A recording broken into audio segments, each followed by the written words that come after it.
Pradeep sir, असल में भारत जिस रफ्तार के साथ अर्थव्यवस्था को पकड़ रहा है और वैश्विक मानचित्र पे जो रफ्तार हमारी है और कृषि के क्षेत्र में जो जीडीपी हम हासिल कर रहे हैं सर, उस व्यवस्था में महिलाओं का, आधी आबादी का इस रफ्तार को पूर्ण करने का सपना जो लखपति दीदी के जरिए देखा जा रहा है, आपको कितना सार्थक, कितना फ्रूटफुल नजर आ रहा है सर? एक बड़े कैनवास पे एक बड़ी तस्वीर ड्रॉ करिए मेरे दर्शकों के लिए।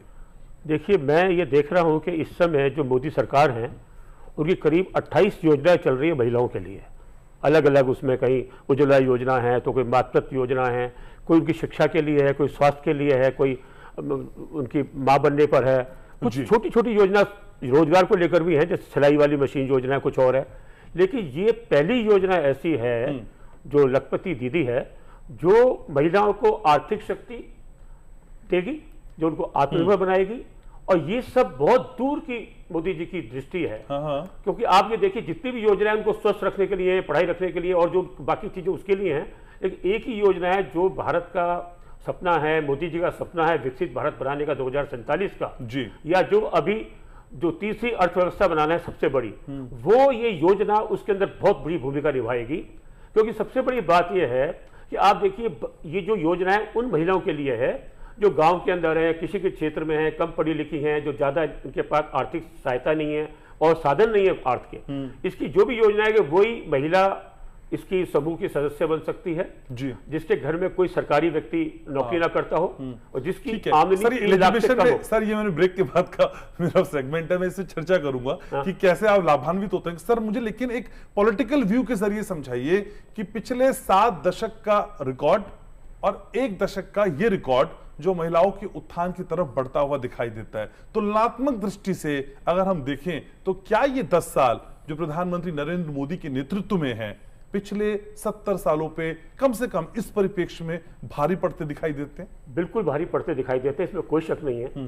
देखिए, जब मोदी जी गुजरात के मुख्यमंत्री थे तब उन्होंने नारी गौरव नीति शुरू की थी। वो भी यही थी, इसी तरह से, जो नारियों को, महिलाओं को आत्मनिर्भर बनाने के लिए जी। उसी का ये विस्तार रूप है। हालांकि जो समूह चल रहे हैं ये पहले भी चल रहे थे उनके आने से पहले, लेकिन समूह इतने जो है पूरी तरह चल नहीं रहे थे आगे। बड़ी सुस्त रफ्तार से चल रहे थे, कोई तेजी नहीं थी, उत्साह नहीं था। लेकिन ये जब लखपति दीदी योजना आई तो उससे इनमें के अंदर बहुत ज्यादा उत्साह आ गया।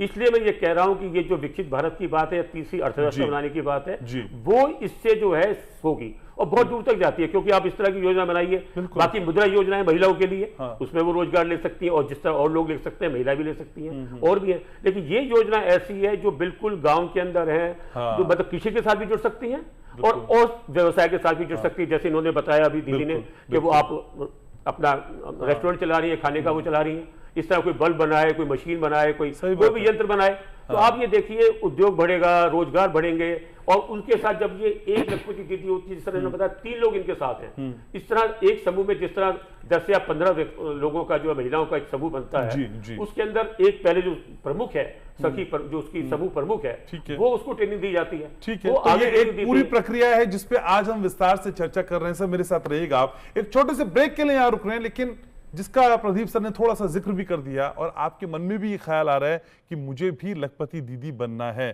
तो घर बैठे ही आज ये मौका इस कार्यक्रम के जरिए आपके पास है। ब्रेक के बाद जब लौटूंगा तो यही समझेंगे और आपको समझाएंगे भी कि कैसे आप घर बैठे लखपति दीदी बन सकती हैं, अपने पैर पे खड़े हो सकती हैं और एक बड़ा संदेश और महिलाओं को भी देख सकती हैं कि प्रधानमंत्री का ये सपना कैसे उनके जीवन को बदल रहा है।